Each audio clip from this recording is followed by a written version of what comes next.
네, 오늘 로마서 11번째인데요. 오늘 제목은 성령을 따라 걷는 것과 상속욕, 이 두 가지에 대해서 말씀을 드리겠습니다. 자, 오늘 핵심 구절 다 같이 한번 읽어보실게요. 8장 1절입니다. 먼저 찾으셨죠? 자, 시작하겠습니다. 시작. 그러므로 이제 예수 그리스도 안에 있는 자들에게는 결코 변함이 없느니 그들은 육신을 따라 걷지 아니하고 성령을 따라 걷느니라. 네, 그 다음에 17절 읽겠습니다. 시작. 자녀이면 또한 상속자 곧 하나님 상속자 그리스도와 함께하는 공동 삭수자인데 우리가 그분과 함께 고난을 이것은 우리가 함께 영광도 받으려 합니다. 네, 다음에 38절, 39절 다 같이 읽겠습니다. 시작. 각 천명이 사망이나 생명이나 천사들이나 전사들이나 원능이나 현재 있는 것들이나 장래에 있을 것들이나 높음이나 깊음이나 다른 어떤 피조물이라도 능히 우리를 그리스도 예수 우리 주 안에 있는 하나님의 사랑에서 떼어놓지 못하리라. 아멘. 지난 앞에 2시간에 걸쳐서 우리가 성화의 과정에 대해서 어떤 과정을 밟아서 쫓아야 될 것이냐에 대해서 설명을 드렸습니다. 그래서 우리가 예수님 안에서 예수님과 함께 죽었다는 것을 안다. 그 다음에 첫 번째가 안다죠. 그 다음 두 번째 여긴다. 세 번째 드린다. 다음 네 번째 성령을 따라 걷는다 또는 성령을 쫓아 행한다 라는 성화의 과정에 대해서 설명을 드렸습니다. 그리고 지난 시간에는 드린다는 것이 어떤 의미이냐 보았고요. 그리고 마지막으로 성령을 따라 걷는다, 성령을 따라 쫓아 행한다 라는 것은 예를 들어서 마리아가 예수님께 향유를 붓는 예를 통해서 그때 가룟 유다가 마리아에게 향한 말이 있죠.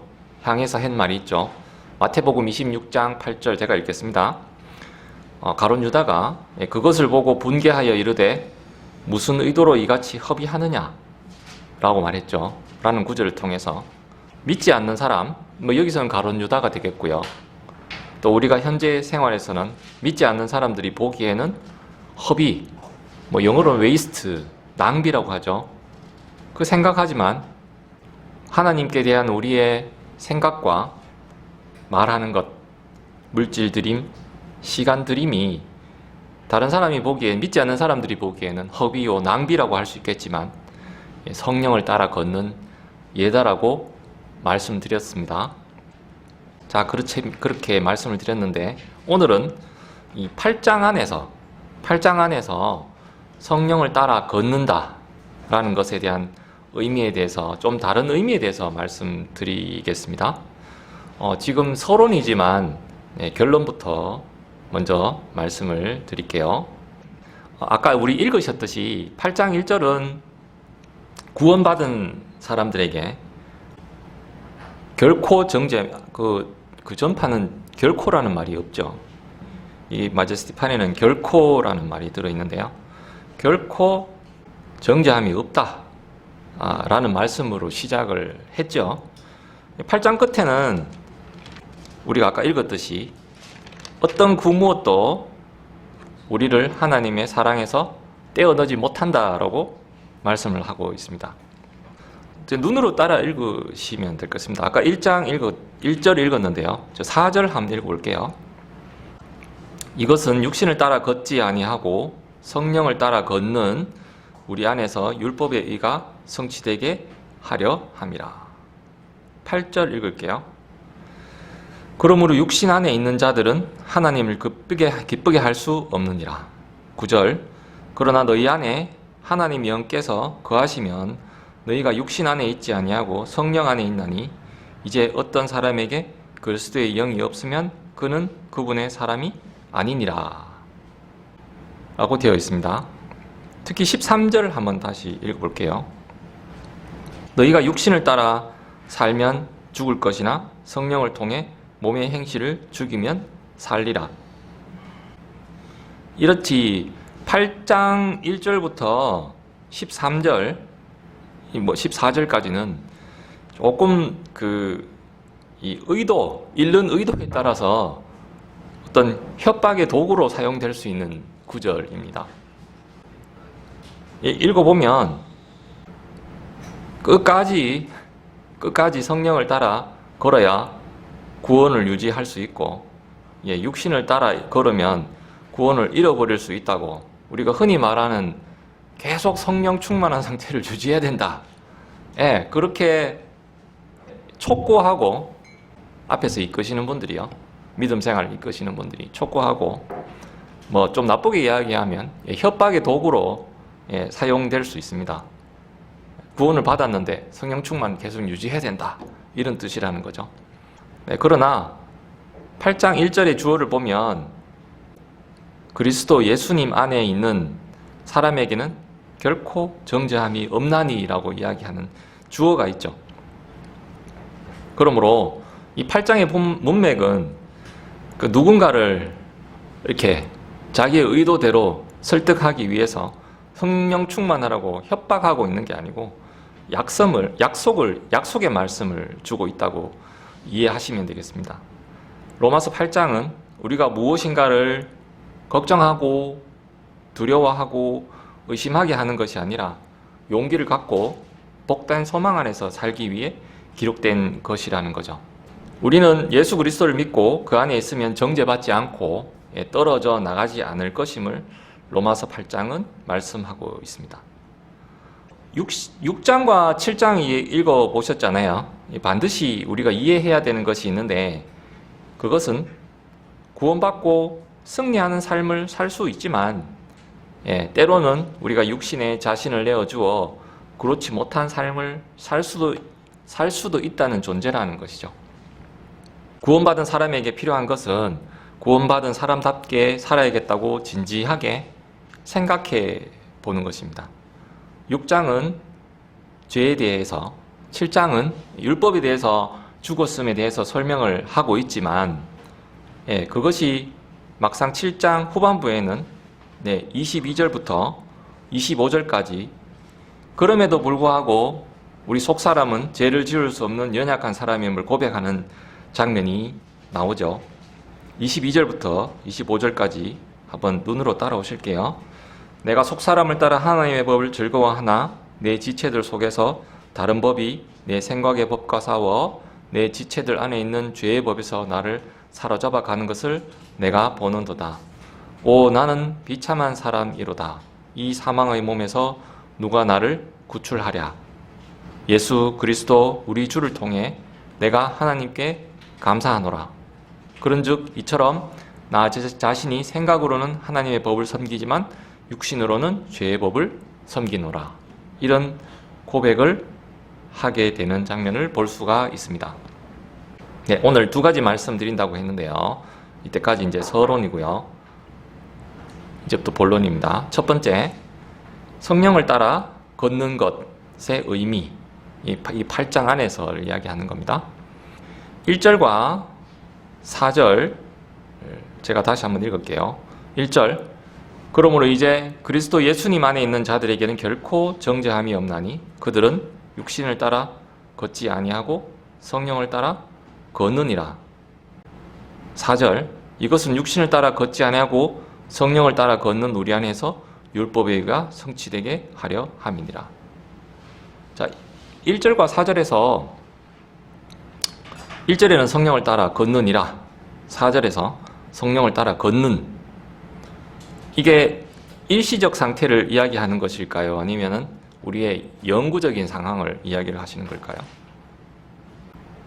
일시적인 상태가 아니라 이 구원받아 그리스도 안에 있는, 예수님 안에 있는 사람들의 위치에 관한 것이라는 것이죠. 어떻게 살아야 함에 대한 삶의 방식에 대한 언급이고, 육신을 따라 살면 왠지 좀 불안하고 구원을 잃어버릴 것 같다는 그런 구절이 아니라는 겁니다. 협박의 도구로 사용되어지는 구절이 아니라는 이야기입니다.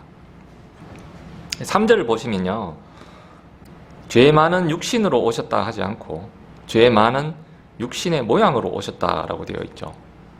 육신의 모양. 예, 그런 만큼 예수님은 죄가 없으신 분인 거죠. 육신의 모양으로 오신 거지 죄를 가지고 오신 게 아니죠. 육신의 모양으로 오셨다. 영어로 보면 likeliness of simple flesh라고 되어 있습니다. 근데 우리가 더 이상 정죄를 받지 않는 이유는 죄를 짓지 않기 때문이 아니죠. 아까 7장 후반부도 보셨잖아요. 예수님, 그리스도 예수님 안에 있기 때문에 정죄를 받지 않는다는 것이죠. 제가 지난번에 말씀드렸지만 저는 화도 많이 내고 속으로 욕도 많이 하고 나쁜 생각도 많이 합니다. 그렇지만 내가 왜 이럴까 이런 이제 막 화도 나고 이런데 일이 제대로 안 풀려서 그럽니다. 평소에는 괜찮은데 일이 제가 생각한 대로 잘 안 풀리면 이제 화가 이제 막 올라오는 그런 생각을 많이 하게 됩니다. 그래서 이제 반성도 하고 하지만 좀 더 이제 예수님을 닮기 위해서 노력을 하고 있습니다. 6장 저는 이제 로마서를 준비를 하면서 이제 계속 앞뒤로 계속 읽게 되는데요. 이때까지 읽었을 때에 그렇게 안 와닿았던 부분이 이번 준비를 하면서 굉장히 은혜로운 부분이 뭐냐면 6장 다 같이 한번 눈으로 읽어보시면 되겠습니다. 3절, 4절. 특히 3절입니다. 예수 그리스도 안으로 침례를 받은 우리가 그분의 죽음 안으로 침례를 받은 줄을 너희가 알지 못하느냐. 이 부분이 저는 참 좋았습니다. 예수 그리스도 안으로 침례를 받는다는 거죠. 너무나 은혜로운 구절입니다. 저한테는. 이처럼 그리스도 예수 안에 또는 지금 방금 보신 것처럼 예수 그리스도 안에 또는 그리스도 안에 이 부분들은 그 사도 바울의 편지에는 전부 119번이 나온다고 다른 책에는 기록되어 있더라고요. 그리고 이제 다른 그 서신들, 사도 바울을 제외한 다른 서신들에는 4번이 나온다고 합니다. 그리고 사도행전과 복음서에는 그리스도 예수 안에 또는 예수 그리스도 안에 그리스도 안에 어떤 그런 구절들이 한 번도 안 나온다고 하네요. 그래서 이 예수 그리스도 안으로 침례를 받은 이 부분이 저는 참 마음에 굉장히 감동이 되고 은혜로운 구절입니다. 우리가 잘못을 하지 않거나 실패하지 않기 때문이 아니라 그리스도 예수님 안에 있기 때문에 우리는 우리가 있는 현재의 위치에서 안전하다고 말씀드릴 수가 있습니다. 4절 아까 읽었죠. 성령을 따라 걷는 우리 안에서 율법의 의가 성취되게 하려 함이니라. 마찬가지입니다. 일시적인 상태에 대한 말씀이 아니라 구원받은 사람들의 위치에 대한 말씀이라는 거죠. 여러분은 구원받은 사람으로서 죄를 짓지 않을 수 있습니까? 없죠. 율법을 지킬 수 있습니까? 우리 유대인이 아니지만은 없습니다. 그러면 예수님께서는 율법을 지키셨나요? 완벽하게 지키셨다고 되어 있죠.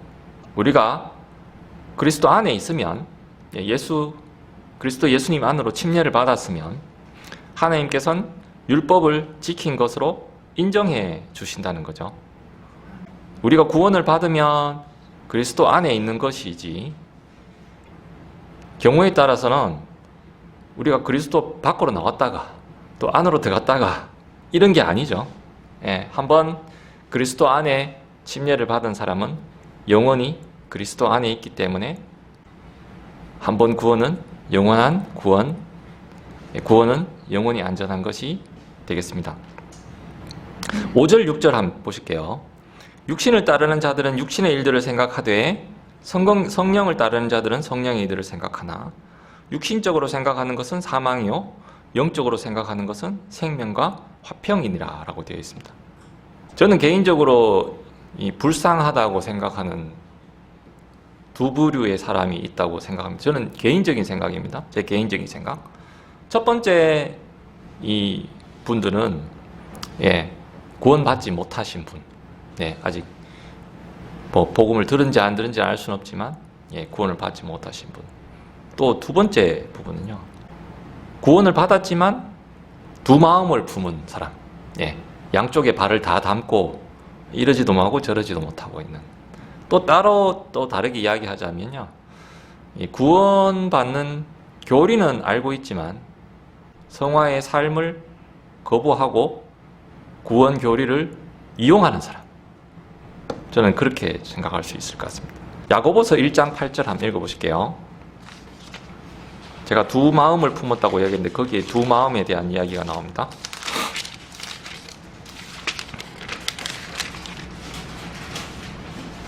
야고보서 1장 8절 말씀 다 찾으셨습니까? 한번 읽어보실게요. 시작. 두 마음을 품은 사람은 자기의 모든 길에서 안전이 없느니라. 네, 마제스티판에는 이렇게 되어 있습니다. 두 생각을 품은 사람은 자기의 모든 길에 안정이 없느니라. 구원받은 사람의 삶에 혼란이 생기는 이유는 이거가 아닐까 생각합니다. 구원받고 나서 그리스도 예수님 안에 거하며 성령을 따라 걷지만 생각으로는 육신의 것을 추구하기 때문입니다. 그렇게 됨으로써 자신을 둘러 찢고 또 가정과 인생을 둘러 찢고 하는 것이죠. 그래서 육신적인 생각을 하는 바로 그 자신이 행한 그 결과가 될 것 같습니다. 성령님께서 인도하시는 길, 또 나의 마음이 가고자 하는 길이 같다면 모든 갈등은 사라지고 평안함만 남게 되겠죠. 마음이 편안한 상태, 여기 영이 편안한 상태 아시죠? 이것이 바로 영적인 생각을 하는 사람들이 성경과 성경적인 말씀 나눔과 형제 자매들의 과의 교제와 찬양, 또 우리 아까 이야기했잖아요. 같이 어디를 걸으면 좋을 것이냐. 기쁘잖아요. 그런 모임을 사랑하는 이유가 되겠습니다. 마리아의 예처럼 시간과 물질을 그들이 보기에는 낭비이고 허비라고 생각하지만 마음이 편안하고 기쁜 이유가 아닐까 생각합니다. 저는 이제 아내와 그런 이야기를 하는데요. 과거에 하고 비교해서 그 세상적인 모임하면 좀 어감이 그런가요? 그 믿지 않는 분들과의 모임에서 점점 이제 멀어지게 되는 것을 느끼게 되죠. 하던 모임들도 다 이제 없어지게 되고, 거기 가는 게 무슨 의미가 있나, 이제 이런 생각을 하게 되고요. 왜냐면 이제 가서 대화를 하다 보면, 이게 섞일 수 없는 이제 벽을 느끼게 되고, 이게 무슨 내가 이렇게 시간을 이렇게 이런 데다가 쓸 필요가 있나, 이런 생각을 하게 되죠. 저는 개인적으로 제 아내한테 그런 이야기를 하는데요. 우리가 그런 모임들을 자연스럽게 끊어지면 끊어지는 거긴 하지만, 일부러 내가 끊을 필요는 없다라고 생각을 하고요. 그들의 생각을 알고 그들을 통해서 나의 생각이 과거에는 어떻게 나도 저랬지, 나도 저런 생각을 했었지 돌아보고, 또 그들에게 말씀을 전하기 위해서라도 만나야 한다고 저는 생각을 한다고 이야기를 했습니다. 저희 방식이 맞는 건 아닌데, 이게 사실 성경 모임, 성경 공부, 말씀 나눔, 전도하는 게 이게 사실 굉장히 시간이 많이 걸릴 수도 있는 일들이잖아요. 그래서 저는 그분들의 고민 이런 걸 이야기를 하잖아요. 고민을 하면 저는 그냥 제가 말하면 제 말이 될 수도 있잖아요. 제가 이야기하면 제 말이 될 수도 있기 때문에 저는 이제 거기에 해당하는 이 하나님의 말씀 앱을 열어서 하나님 말씀은 이렇게 이야기를 합니다라고 저는 그냥 이야기를 해주거든요. 제 말이 아니니까요. 그리고 하나님 말씀은 우리가 알잖아요. 살아서 운동력이 있고 뼈와 골수를 찔러 쪼개기까지 한다고 했으니 그냥 저는 말씀을 소개해 주는 거고, 성경에서 잠언에서 시편에서 이렇게 말씀하고 있습니다라고 그냥 그렇게 보여주고 저 말은 더 이상 하지 않거든요. 제가 말을 하면 자꾸 제 생각이 들어가는 거라서. 어쨌든 그렇게 저는 그렇게 했었습니다. 이 성경 안에서 8장에서의 이제 성령 딸 따라 걷는 것에 대해서 이제 말씀을 드렸습니다. 이 위치에 대한 것이지 항상 성령 충만해야 되는 그런 것을 이야기하는 건 아니다라고 이야기를 했었죠. 오히려 이제 우리가 흔히 말하는 은사주의자들 이런 구절을 이제 이용하죠. 예수님을 믿고 구원을 받아도 뭐 예를 들면 방언을 하지 못하면 성령을 받은 게 아니다. 또 건강하지 않고 물질적으로 축복을 받았지 않았으면 성령 충만한 거 아니다 라는 걸로 이제 이용을 하는 거죠. 예수님을 받아들인 사람이 성령을 가지고 있지 않을 수는 없잖아요. 왜냐하면 그리스도의 영이 없으면 9절에 보시면 그리스도의 영이 없으면 그분의 사람이 아니기 때문이다 라고 이야기하고 있습니다. 우리가 그리스도의 영을 가지고 있으면 우리는 성령 안에 있는 것이죠.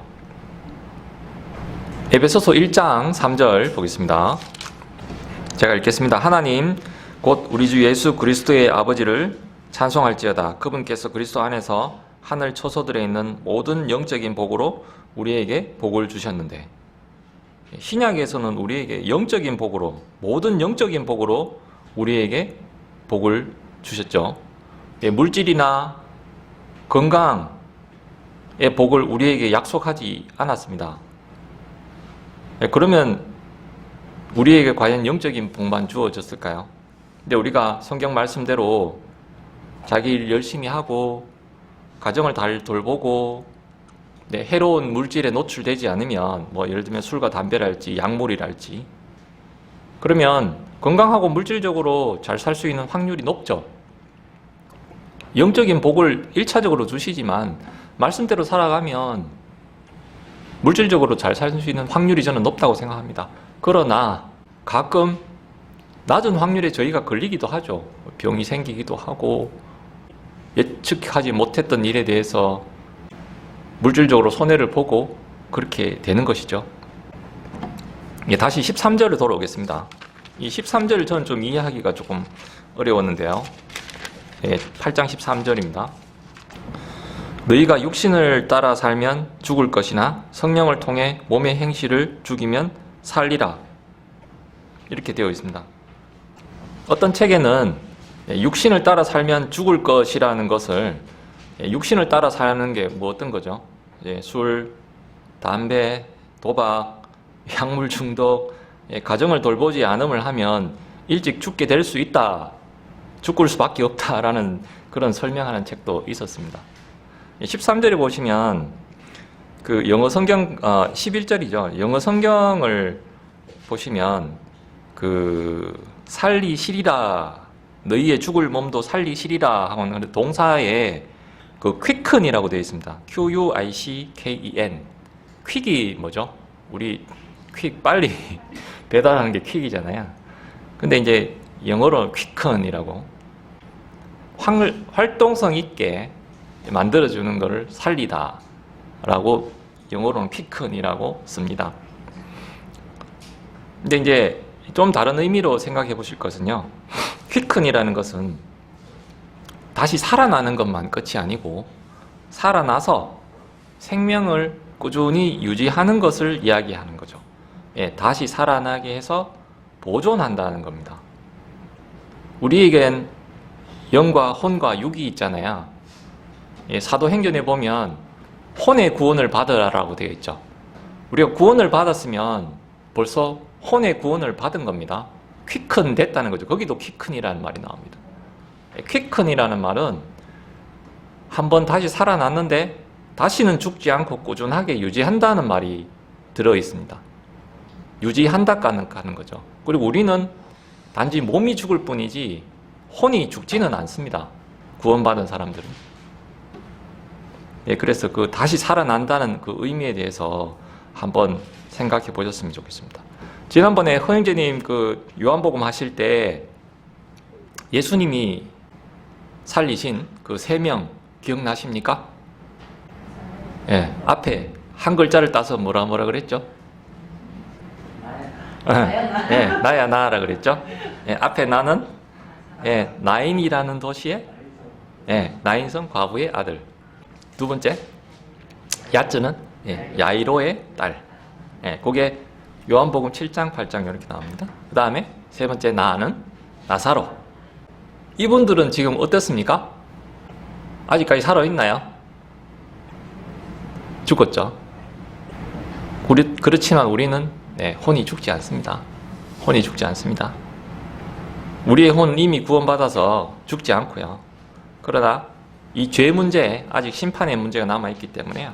몸은 늙고 병들고 죽게 될 것입니다.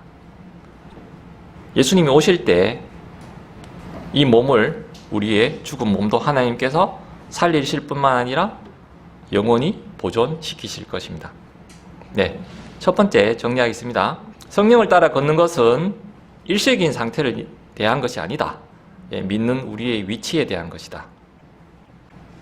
그러나 우리가 방만하게 행하면 안 되겠죠. 성령 안에 있는 우리를 기뻐하시지만 살피신다 라고 되어 있습니다. 잠언 5장 21절 보겠습니다.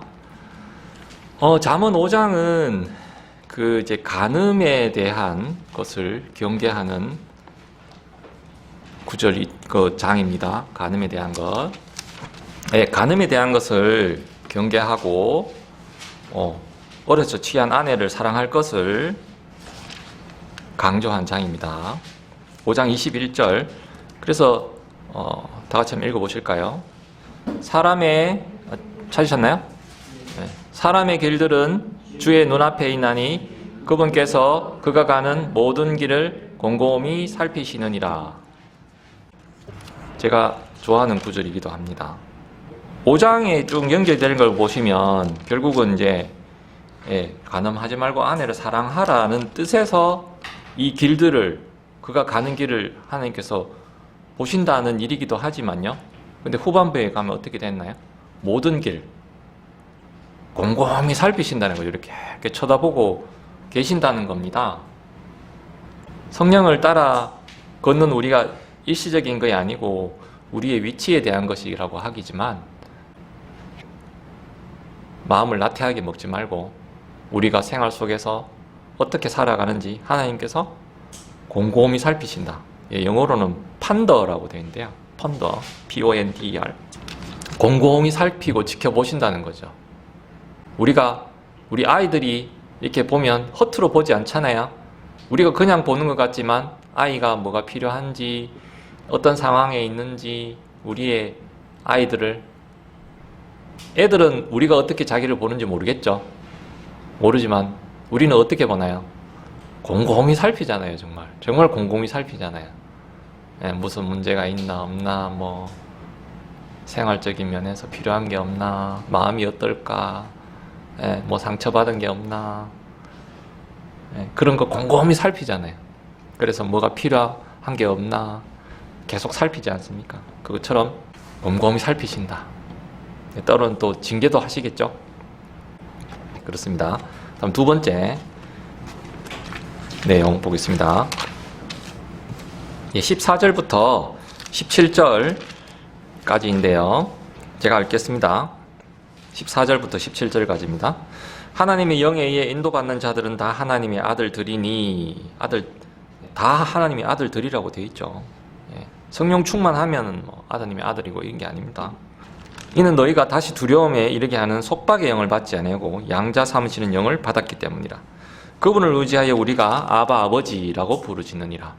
성령께서 친히 우리의 영과 더불어 우리가 하나님이 자녀인 것을 증언하시나니, 자녀이면 또한 상속자 곧 하나님의 상속자여 그리스도와 함께하는 공동 상속자인데 우리가 그분과 함께 영광을 받기 위해 고난도 함께 당하면 그러하니라.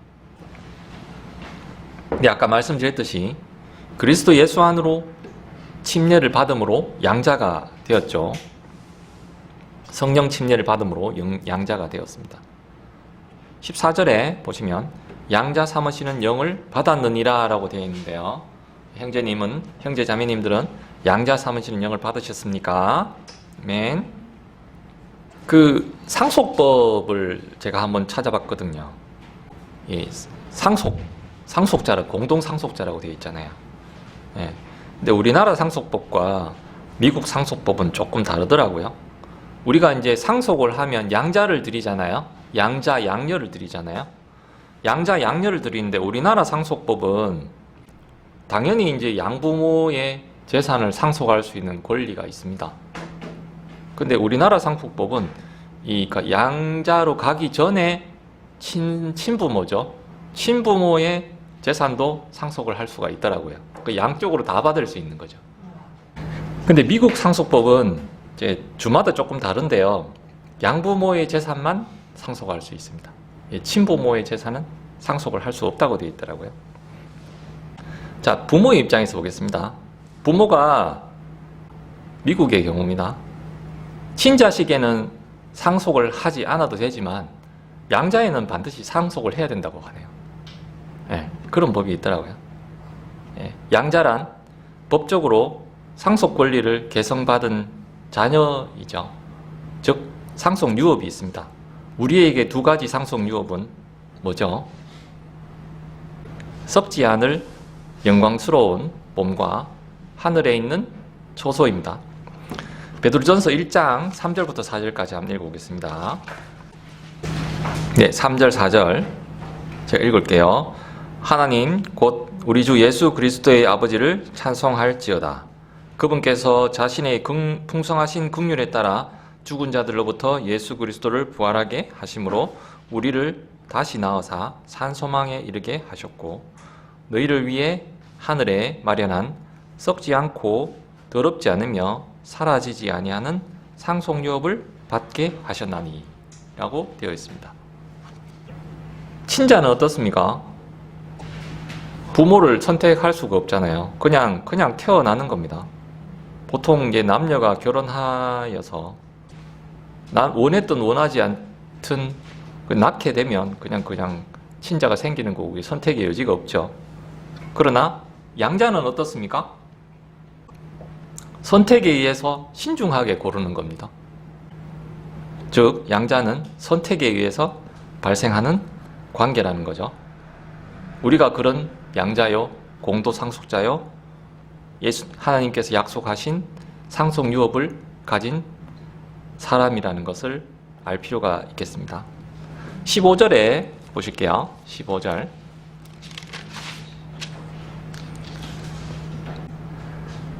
우리가 아바, 아버지라고 부르짖느니라. 우리 하나님 함께 기도할 때 아버지라고 부르잖아요.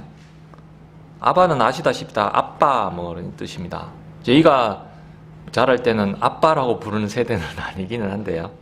아버지라고 부르죠. 이제 아이들이 있으니까요. 아빠 또는 장난스럽게 우리 아이들은 아버지라고 부를 때가 있는데요. 뭐 해주세요라고 하면 어떻습니까? 엄마 뭐 해주세요. 아빠 뭐 해주세요. 그러면 내가 할 수 있는 것 내가 할 수 있는 것 이상으로 뭔가를 해주고 싶죠. 더 넘치게 해주고 싶답니다. 하나님께서도 우리가 하나님 아버지라고 부르짖고 부탁을 할 때 우리에게 해가 되지 않으면 무엇이든지 해주시고 싶다고 생각하지 않으실까요? 거기다가 16절 보시면 성령님께서 친히 우리의 영과 더불어 우리가 하나님의 자녀인 것을 증언하신다고 되어 있습니다.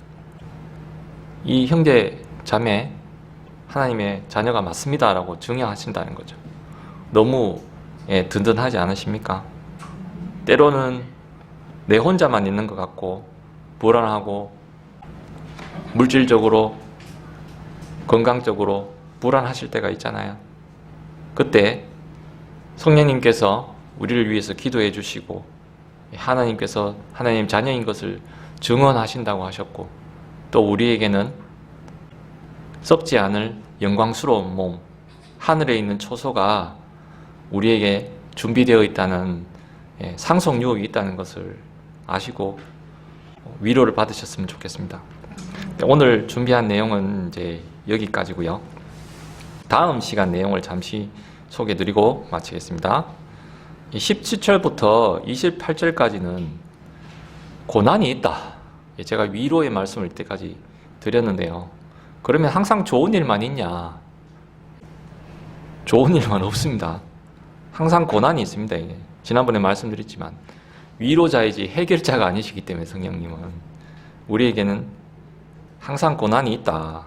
28절 보시면 우리 잘 언급하는 내용이잖아요.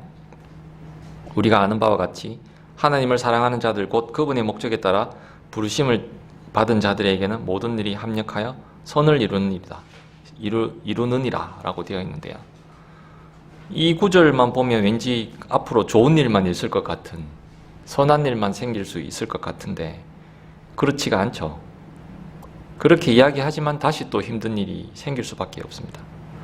그렇지만 29절부터 39절까지는 하나님 끝없는 사랑으로 우리를 지켜주신다라고 위로하고 있는 내용입니다. 다음엔 이 두 부분에 대해서 말씀드리도록 하겠습니다. 마지막으로 정리하겠습니다. 8장 1절 다시 한번 제가 읽겠습니다. 그러므로 이제 그리스도 예수님 안에 있는 자들에게는 결코 정죄함이 없나니 그들은 육신을 따라 걷지 아니하고 성령을 따라 걷느니라. 성령님께서 이 말씀을 하신 이유는 예수님 안으로 들어온 사람은 그리스도의 밖에서 살았던 삶의 방식과 다른 방식으로 살아야 한다고 설명하고 있는 것입니다. 이제 앞으로는 육신을 따라 살 것이 아니라 성령을 따라 살아야 하고 그것이 그리스도 예수님 안에서 사는 삶이라는 것을 설명하는 것입니다. 그렇게 되면 약간 두 마음을 품은 그런 불편한 상황이 아니고 나의 길과 성령님께서 인도하시는 길이 일치하는 편안한 그런 마음을 갖는 그런 상황이 될 것이라고 말씀하고 있습니다. 오늘 말씀을 여기서 마치겠습니다. 네, 제가 대표 마침 기도하고 각자 기도하시고 예배를 마치도록 하겠습니다. 하나님 아버지, 오늘의 예배를 감사드립니다. 우리가 구원을 받음을 통하여 우리에게 성령님을 주셔서 감사합니다. 성령님을 받고 우리가 살지만 세성적인 시각을 가지고 때로는 육신적으로 살 때가 많음을 자백합니다. 육신의 일들을 생각하지 않고 성령의 일들을 생각하도록 인도하여 주시옵소서.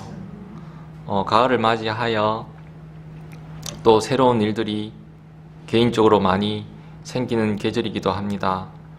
한 해에 좋은 열매들을 가을에 맺을 수 있게 하시고 또 그 안에서 하나님 주신 위로를 받을 수 있도록 주님께서 인도하여 주시길 원합니다. 오늘의 예배를 감사드리고 이 예배를 통해서 하나님께서 영광 받으시길 원하며 이 모든 말씀 예수님 이름으로 기도드렸습니다.